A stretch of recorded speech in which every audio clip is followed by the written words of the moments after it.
Surprenante, improbable, décapante. Une animatrice hors norme, aussi percutante que l'actualité. Karima Brick.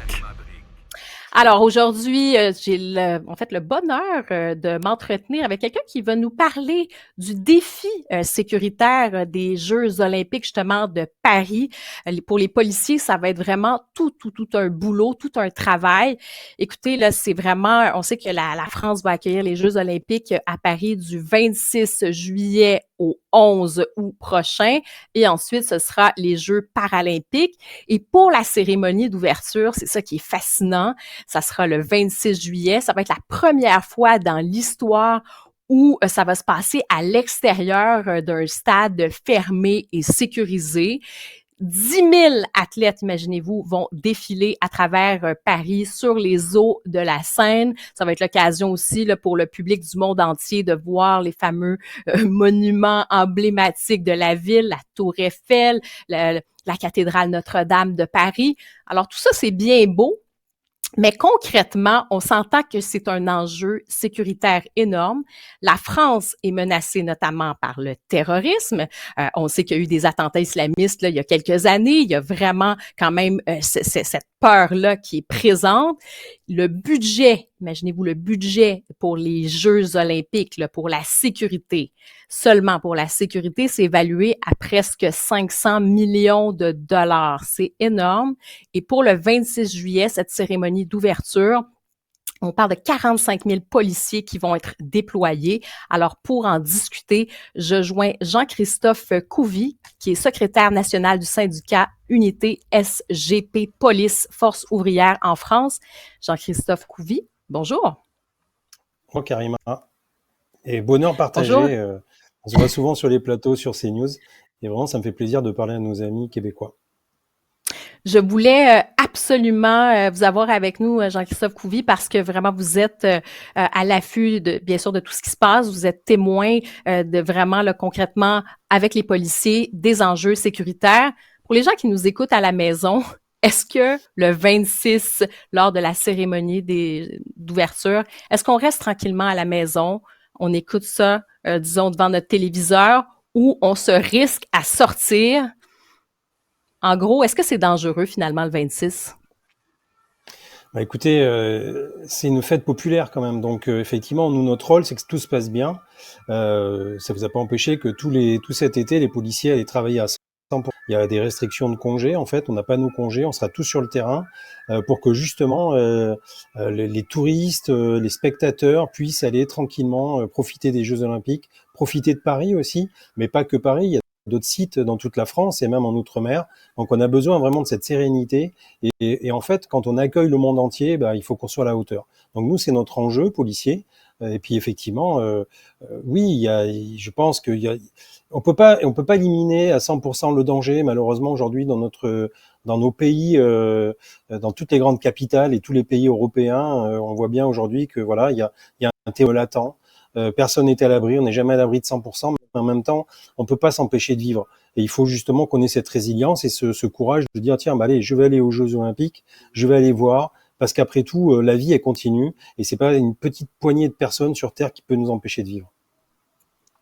Et il y a plusieurs, quand même, au fil des semaines, il y a plusieurs personnes qui ont dit que c'était peut-être même irresponsable l'idée de sécuriser par plusieurs kilomètres là, tout le long de la Seine. C'est ça qui est assez inédit, en fait, parce que quand c'est une cérémonie d'ouverture dans un stade qui est fermé, on peut contrôler les accès. En tout cas, c'est plus facile, évidemment. Mais quand c'est un parcours comme ça de plusieurs kilomètres, c'est quoi vraiment les défis là, pour la sécurité? Mais effectivement, en fait, ça va être la première fois. Alors, quand ça a été pensé et validé, ça n'a pas été fait avec les autorités policières de sécurité. C'est-à-dire qu'encore une fois, c'est le politique qui a validé, qui a dit OK, on va faire ça, on relève le défi. Mais nous, policiers et nos directeurs auraient bien aimé aussi avoir leur mot à dire, dire attention, on va rencontrer des gros problèmes de sécurité. Et en fait, ça n'a pas été pris en compte. Donc, il y a une commande politique. Et après, comme souvent dans notre pays, c'est à nous, policiers, de faire le papier cadeau, en fait, quelque part. Vous voyez, on a dessiné le cadeau, d'emballer ce cadeau. Donc, on s'y est penché, effectivement. On sait faire les grands événements. On a organisé des coupes du monde de football. On a organisé des gros événements, le G20, le G7. Enfin, je veux dire, tout ça, on a des fiches réflexes. On sait quand même où on va. Maintenant, effectivement, le défi, et c'est souvent très français, c'est-à-dire on va toujours là où on nous attend pas. Et quelque part, on nous dit c'est pas possible, c'est impossible à faire. Eh bien, cocorico, on y arrive et on le souhaite effectivement d'y arriver. Mais en fait, on a ça en nous, je pense, ce côté irréalisable. Et nous, on se révolte contre ça et on le fait. Voilà. Donc ça, c'est l'idée. Et on va essayer effectivement que ça se passe. Et quand on regarde Jean-Christophe Couvi, quelles sont les plus grandes menaces là, qui planent en ce moment du côté de la France, particulièrement de Paris? On parle souvent de la menace terroriste. Là. Est-ce que c'est la plus grande menace? Alors c'est la plus grande menace létale, j'allais dire, parce qu'après effectivement on peut avoir des personnes, enfin voilà, des groupuscules par exemple environnementaux qui viennent pour gâcher la fête, faire vous savez des sittings ou alors faire du buzz et se montrer à la télévision. On le voit des fois dans des musées, on a des personnes extrémistes qui balancent qui jettent de la sauce tomate ou du sur des œuvres d'art. Donc là, on a peur de ça. Mais après, effectivement, le côté le plus létal, c'est le terrorisme. Le terrorisme de groupe, c'est-à-dire comme on a vu en Russie il y a pas longtemps, c'est-à-dire qu'il y a un commando qui arrive, qui est armé et qui va malheureusement tirer sur la foule ou jeter des grenades, par exemple. Il y a aussi le terrorisme low cost qu'on appelle, c'est-à-dire un individu qui va prendre un couteau ou un marteau et qui va essayer de faire sur le meurtrier un maximum de victimes. Voilà, ça c'est les deux gros sujets qui nous concernent, ce dont effectivement on a le plus peur.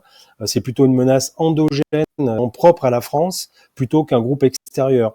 Ça fait longtemps qu'on travaille avec les autres polices européennes et du monde d'ailleurs pour avoir, j'allais dire, des renseignements sur ces groupes qui pourraient venir de pays étrangers pour commettre un attentat. Donc c'est plutôt la crainte, ça serait plutôt un individu isolé, comme on a vu récemment. On a aussi des illuminés des fois qui passent à l'acte. Voilà. Il faut savoir qu'effectivement, on a les berges parisiennes à couvrir. Ça va aller du pont d'Austerlitz jusqu'au pont d'Iéna. Ça fait à peu près 6 kilomètres. Et donc, c'est la première fois. L'enjeu, si vous voulez, c'est de faire des bulles de sécurité où effectivement, rentrer dans ces bulles. Donc, pour voir cette journée, pour assister à cette journée, ne rentrent que les gens qui sont invités avec des QR codes quelque part. Et donc, déjà, ça sera un peu un désert sécuritaire. Et puis, on a 3 grandes forces spéciales de la police, le GIGN, la BRI et le RAID, qui vont travailler ensemble. C'est la première fois que ces 3 forces vont travailler ensemble sur cette journée, sur Paris, parce qu'il y a les toits, notamment les toits parisiens. On pourrait avoir un tireur d'élite, par exemple, ou quelqu'un qui prend une arme et qui tire sur la foule, pardon. Donc, il nous faut, voilà, régler les points hauts, les points bas de terrain, et il y a aussi la menace sur l'eau. Donc on a des plongeurs de l'armée, des plongeurs de la police, on a des Zodiacs de la police. Et aujourd'hui d'ailleurs, il y avait, j'allais dire, un test grandeur nature où il y a une 50aine de bateaux qui défilaient sur la Seine. Et en fait, on est en train de faire des répétitions pour voir justement à taille réelle ce qu'on pourrait analyser comme angle mort en fait. C'est assez incroyable quand même parce qu'on se dit aujourd'hui l'organisation de Jeux olympiques, c'est qui va vouloir organiser de telles compétitions parce que c'est rendu fou. C'est-à-dire que oui, il y a l'aspect festif. Je pense que tout le monde a hâte puis ça va être fantastique, ça va être merveilleux. Mais en même temps, quand on voit tous ces enjeux-là de sécurité, ça peut quand même inquiéter et voir aussi les budgets qui sont déployés, les forces que ça demande aussi pour les policiers. J'ai l'impression que vous êtes extrêmement sollicités parce que je pense aussi des fois les Québécois regardent ce qui se passe en France et on a l'impression qu'il y a beaucoup de choses en France par les temps qui courent. On a parlé de cette menace terroriste, cette menace aussi, il y a eu des différents attentats islamistes au fil des dernières années, des actes isolés aussi qu'on voit, des faits divers très, très même sauvages qui sont devenus au fil du temps des faits de société. On a envie de dire, mais que se passe-t-il en France? Comment se fait-il qu'on est témoin de tous ces actes de violence comme ça? Quel est votre regard comme policier? Alors les policiers, c'est vrai que souvent on dit on est des sociologues de terrain, c'est-à-dire que on voit ce qui se passe, on voit la société qui évolue. Et aujourd'hui, la France, comme d'autres pays européens d'ailleurs, est confrontée à plusieurs enjeux. D'abord, il y a un enjeu politique. Alors effectivement, organiser les Jeux Olympiques, c'est un rayonnement politique, c'est le rayonnement de la France dans le monde. On relève le défi effectivement d'une journée comme le 26 juillet où ça n'a jamais été fait. Donc si on réussit et on souhaite effectivement, j'allais dire que la France sortira grande de cet événement et quelque part on retrouvera un peu une place politique dans le monde. Après, la France aujourd'hui traverse une grave crise sociétale. Effectivement, on a la population française qui est confrontée aussi à une immigration qui vient des pays du Maghreb, des pays d'Afrique, et qui aujourd'hui, en fait, si vous voulez, cette immigration est confrontée à la vie de tous les jours. Souvent, certains disent, voilà, immigration égale délinquance. Alors des fois, il y a un lien, des fois, il y en a pas, parce que non plus toutes les personnes qui viennent travailler ne sont qu'en potentiel, et heureusement. En même temps, le paysage est en train de changer. Et donc tout ça met beaucoup d'inquiétudes. Vous rajoutez à cela une crise sociale et politique. Il y a eu des élections européennes la semaine dernière. Le président de la République a décidé une dissolution de l'Assemblée nationale. Et là, on voit bien que ça part dans tous les sens et qu'en fait, on se dirige sur trois blocs, deux blocs d'extrême, un gauche, un droite, et un gros bloc centriste au ventre mou, j'allais dire, où voilà, les cartes, si vous voulez, sont un peu distribuées. Et du coup, les Français sont un peu déboussolés.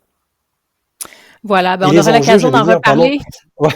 L'enjeu aussi, on a en Outre-mer, notamment en Nouvelle-Calédonie, on a aussi une grosse crise identitaire avec des violences qui n'ont jamais été connues jusque-là. À Mayotte aussi, on se voit bien que ça craque. Donc on voit que ça vient d'un peu partout. Ça bouge de partout, oui. Et Jean-Christophe Couvi, en un seul mot ou quelques mots avant de conclure, est-ce que vous allez être prêt pour les Jeux Olympiques? Oui, on va être prêt. Il n'empêche que c'est encore une fois quelque chose de... Si je vous dis que, par exemple, rien que pour la police, il faut prévoir 3 millions de repas pour les policiers, juste pour 3 semaines, et 1 million de nuitées. Imaginez un petit peu les enjeux, la logistique. Mais moi, je vous dis, les policiers, alors forcément, entre guillemets, on a tous des enjeux sur les gamelles et les bidons, comme on appelle ça. Mais oui, on va relever le défi parce qu'on sait que, de toute façon, on a envie de montrer un visage de la France au monde entier. Et on a un peuple accueillant. Et il faut qu'on accueille tout le monde avec le sourire. Voilà. Eh bien, Jean-Christophe Couvi, secrétaire national du syndicat Unité SGP Police, merci beaucoup d'avoir été avec nous. Merci Karima et bonne chance pour la suite.